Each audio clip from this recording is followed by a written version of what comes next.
Tinangnan niya ang kanyang tungkod sa kanyang kamay, at pumili siya ng 5 makinis na bato mula sa batis, at isinilid sa supot na kanyang dala, sa makatwidbagay sa kanyang supot pastor, at ang kanyang panghilagpos ay nasa kanyang kamay, at siya'y lumapit sa Pilisteo.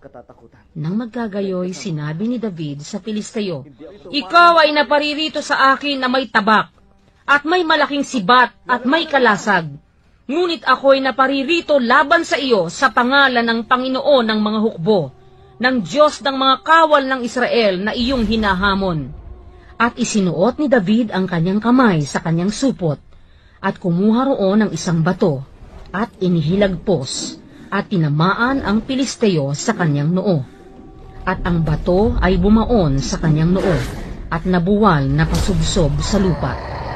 Sa gayoy nanaig si David sa Pilisteo sa pamamagitan ng isang panghilagpos at ng isang bato, at sinaktan ang Pilisteo, at pinatay niya siya, ngunit walang tabak sa kamay ni David.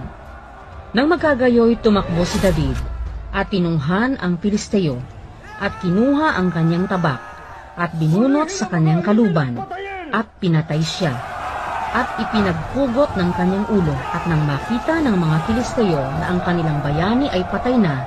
So yun guys, what's up? Magandang umaga, tanghali at gabi sa inyo.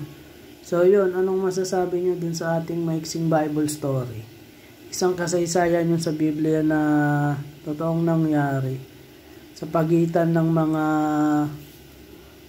Palestino at Hudyo, si Haring David at si Goliath. Palagay nyo, sinong nanalo? At alam nyo naman talaga kung sinong mananalo, di ba? So yun, alamin lang natin. Gusto ko lang malaman yung reaction nyo, kung anong masasabi nyo. So yun, please like and comment na rin, and pakishare na rin to mga boss, para marami pang makapanood. And kung may mga gusto pa kayong mapanood na videos, reaction or anything, paki-comment lang dyan sa baba para mabasa ko. Then, gagawa natin ng reaction at ng video. Yun lang mga idol. Salamat and ingat kayo. And peace out. Bye-bye!